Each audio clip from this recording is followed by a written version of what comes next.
26 avril, à Caen-la-Source, chez Colette Gibelin, entretien avec Rémi Durand, au sujet d'un livre édité dans la collection La Galerie de l'Or du Temps, au petit véhicule, illustré par Josette Digonnet, qu'on évoquera tout à l'heure.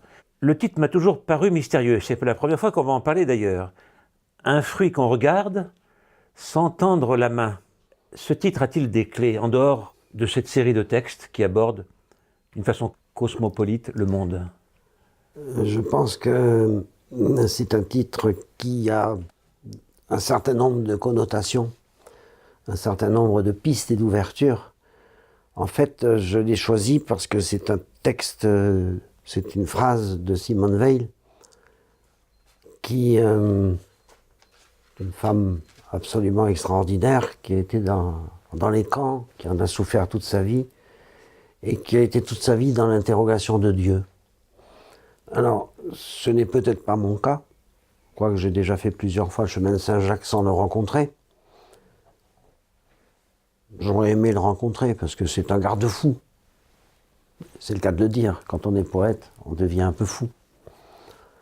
Et puis, comme exergue, il y a la deuxième qui me paraît très importante, ou la première, c'est-à-dire que plus on monte dans la montagne, d'abord on voit les arbres, et puis ensuite on voit la cime des arbres, puis ensuite on voit la montagne, et puis ensuite on voit un lac.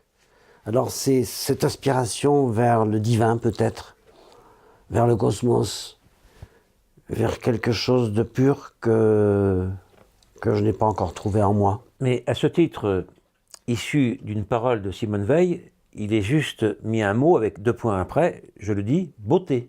Est-ce que ton écriture, tout ce qui illustre le thème du livre, est une recherche de la beauté, sinon du divin?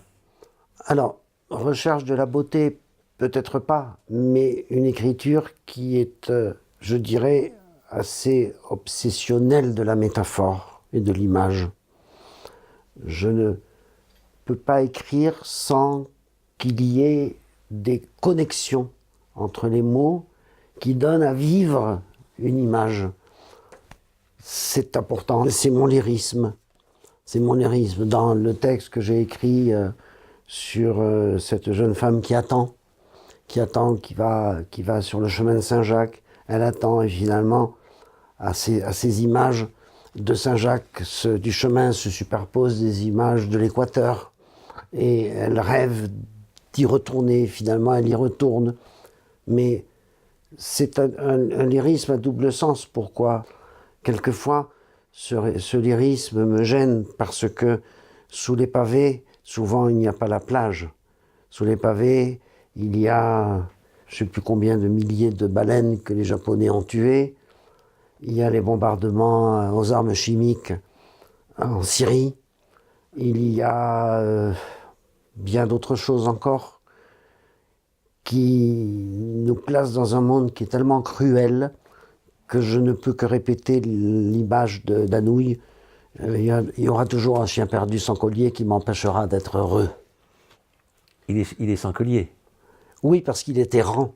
Est-ce que le poète n'est pas l'homme de l'errance, dans le langage, dans les mots? Oui, il est dans l'errance.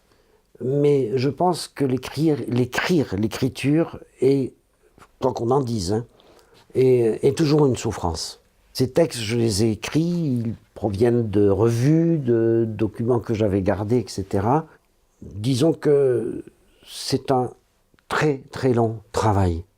Un très long travail parce que j'essaie toujours de trouver l'adéquation du mot à l'image, de l'image à ma pensée.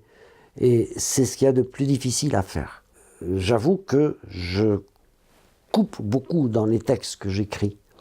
Parce que comme je suis né au Venezuela, que j'ai vécu une ambiance semi-tropicale, une ambiance de rythme et de danse, j'ai été nourri à la poésie latino-américaine, à la poésie des grands poètes vénézuéliens.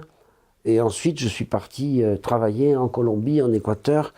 J'ai gardé des contacts très étroits avec ces pays, puisque je travaille même avec eux. Et je publie des poètes latino-américains. Et le verbe latino-américain m'habite, il m'habite constamment. Et c'est la raison pour laquelle, à la fin du livre, j'ai repris quelques critiques. Jean-Pierre Barbier écrit que je suis un poète latino-américain. Peut-être, peut-être. Mais je crois que j'allie bien cette écriture latino-américaine et une attitude profondément française, c'est-à-dire faite de raison, faite de précision. Je pense qu'il y a ça. Je reprendrai quelques titres de ton livre, Lettre à une inconnue, Le soleil aussi, In Memoriam, Le bonheur qui chute, Venise, point d'interrogation.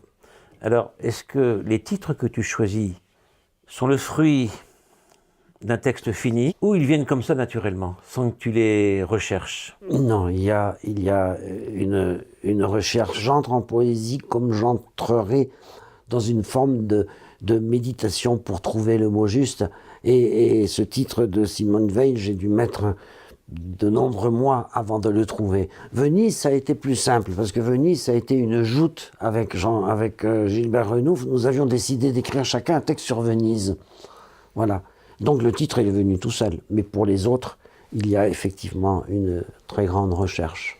Tu évoquais la dureté du monde, mais les chemins de la poésie ne permettent-ils pas précisément de l'atténuer et de la combattre profondément? Peu. Peu. Je pense que le monde est devenu trop cruel pour que la poésie puisse panser toutes nos plaies.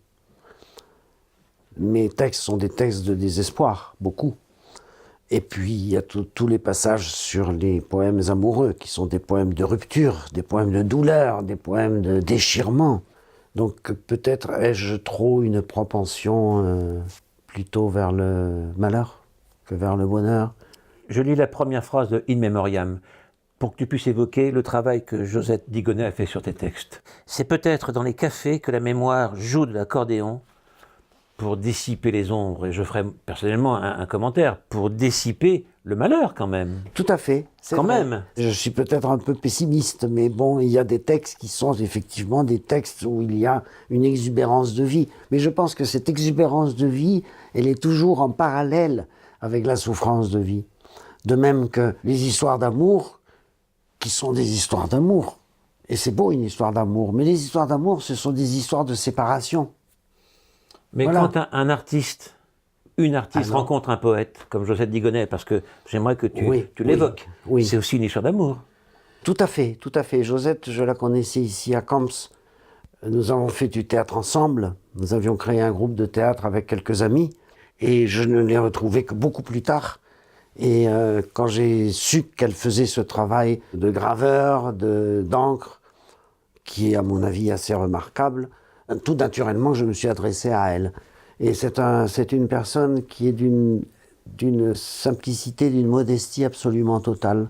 Elle a très bien saisi le fond de mes textes. Parce que c'est vrai qu'il y a aussi, je vais le dire, bon, le texte de Venise, j'aime beaucoup l'ironie aussi, l'ironie dans le texte.